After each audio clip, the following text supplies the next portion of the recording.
Hello everyone, कैसे हैं आप सब। Welcome back to my channel. I hope आप सब अच्छे होंगे और अपने एग्जाम्स की तैयारी भी अच्छे से कर रहे होंगे।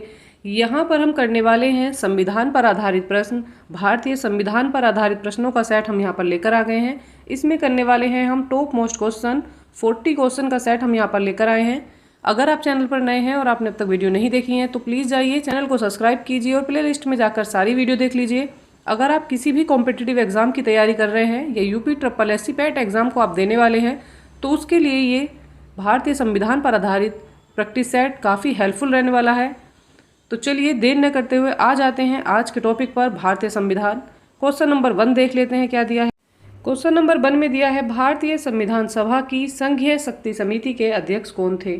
कौन थे अध्यक्ष। ऑप्शन नंबर ए में दिया है सरदार पटेल, बी में दिया है डॉक्टर BR अम्बेडकर, सी में दिया है Alladi Krishnaswami Ayyar, option number D में दिया है पंडित जवाहरलाल नेहरू।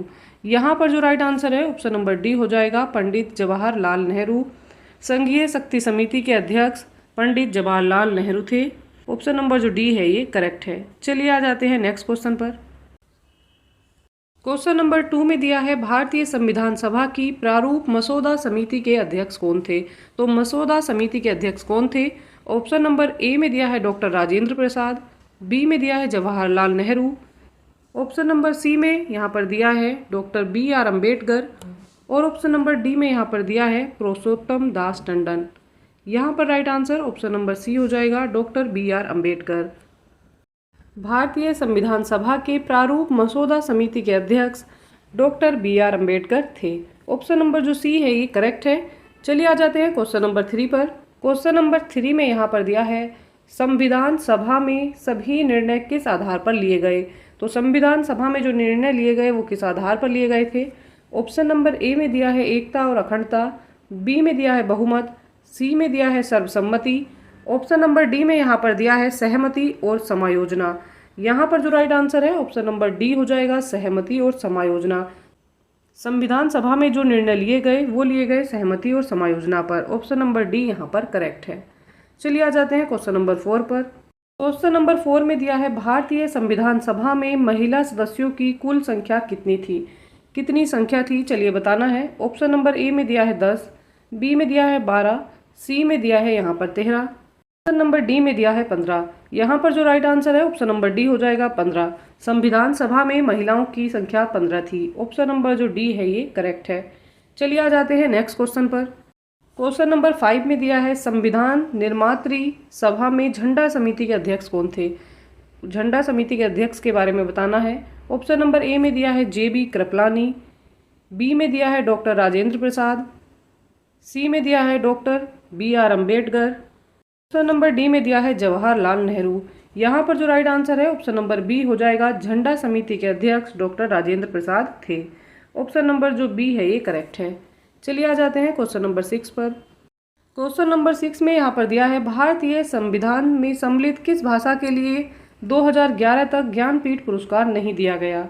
तो किस भाषा के लिए ज्ञानपीठ पुरस्कार नहीं मिला। ऑप्शन नंबर ए में है मराठी, ऑप्शन नंबर बी में दिया है सिंधी, ऑप्शन नंबर सी में दिया है यहाँ पर हिंदी, ऑप्शन नंबर डी में दिया है गुजराती। यहाँ पर जो राइट आंसर है वो ऑप्शन नंबर बी हो जाएगा, सिंधी। 2011 तक सिंधी भाषा को ज्ञानपीठ पुरस्कार नहीं दिया गया। ऑप्शन नंबर जो बी है ये करेक्ट है। चलिए आ जाते हैं नेक्स्ट क्वेश्चन पर। क्वेश्चन नंबर 7 में दिया है भारतीय संविधान में नवी अनुसूची परिवर्धित हुई। कब परिवर्धित हुई है ये। ऑप्शन नंबर ए में दिया है प्रथम संशोधन द्वारा, बी में दिया है 8वें संशोधन द्वारा, सी में यहाँ पर दिया है 9वें संशोधन द्वारा और ऑप्शन नंबर डी में दिया है 42वें संशोधन द्वारा।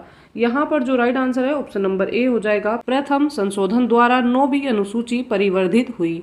ऑप्शन नंबर जो ए है ये करेक्ट है। देख लेते हैं क्वेश्चन नंबर 8। क्वेश्चन नंबर 8 में दिया है संविधान पांडु लेखन समिति का निम्न में से कौन सदस्य नहीं था। तो इनमें से कौन सा सदस्य पांडु लेखन समिति का नहीं था।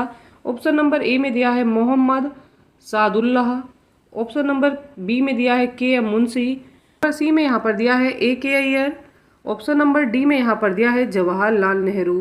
तो यहाँ पर जो राइट आंसर है वो क्या हो जाएगा, ऑप्शन नंबर डी हो जाएगा, Jawaharlal Nehru.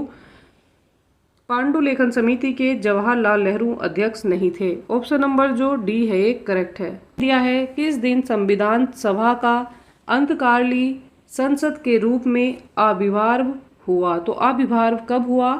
Option number A में दिया है 24 जनवरी 1950, बी में दिया है 25 जनवरी 1950, सी में दिया है 26 जनवरी 1950, ऑप्शन नंबर डी में दिया है 18 फरवरी 1950। राइट आंसर क्या हो जाएगा?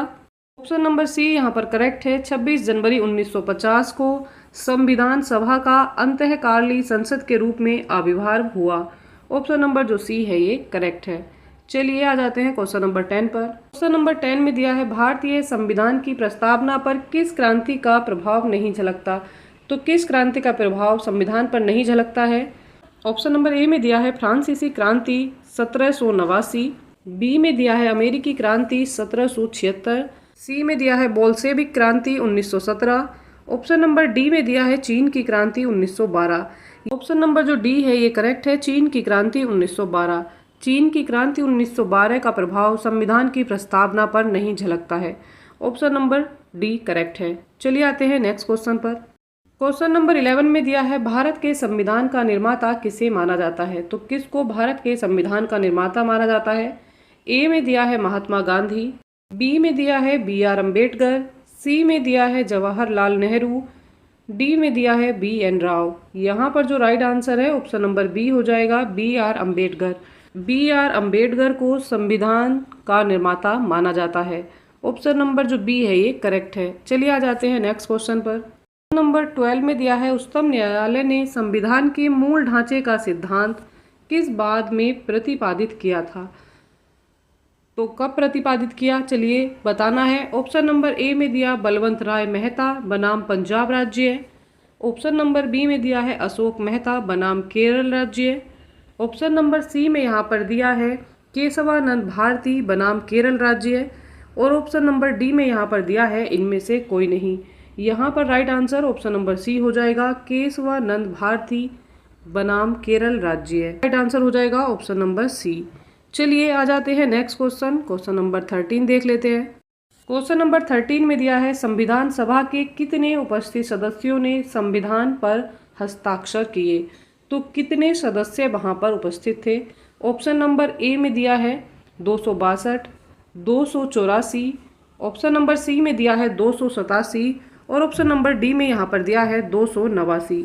यहाँ पर जो राइट आंसर है वो ऑप्शन नंबर बी हो जाएगा, 284। संविधान सभा के 284 उपस्थित सदस्यों ने संविधान पर हस्ताक्षर किए। चलिए आ जाते हैं नेक्स्ट क्वेश्चन पर। क्वेश्चन नंबर 14 में दिया है जिस संविधान सभा द्वारा भारत के संविधान का अधिनियमन किया गया उसके सदस्य कौन थे? तो ऑप्शन नंबर ए में दिया है गवर्नर जनरल द्वारा नामित, राजनीतिक दलों द्वारा नामित, ऑप्शन नंबर सी में दिया है विभिन्न प्रांतों की विधानसभाओं द्वारा नामित, ऑप्शन नंबर जो सी है ये यहाँ पर करेक्ट हो जाएगा, विभिन्न प्रांतों की विधानसभाओं द्वारा नामित सदस्यों के द्वारा संविधान का अधिनियमन किया गया।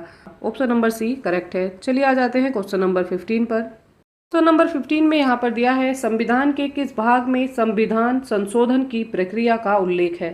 तो किस भाग में संशोधन का उल्लेख है? ऑप्शन नंबर ए में दिया है भाग 3, बी में दिया है सेक्शन 4, सी में दिया है भाग 20 और ऑप्शन नंबर डी में यहाँ पर दिया है भाग 21। यहाँ पर जो राइट आंसर है वो क्या हो जाएगा? ऑप्शन नंबर जो सी है ये करेक्ट है। भाग 20 में संविधान संशोधन का उल्लेख देखने के लिए मिलता है। ऑप्शन नंबर जो सी है ये करेक्ट है। इसी के साथ आज की ये क्लास भी कंप्लीट हो जाती है।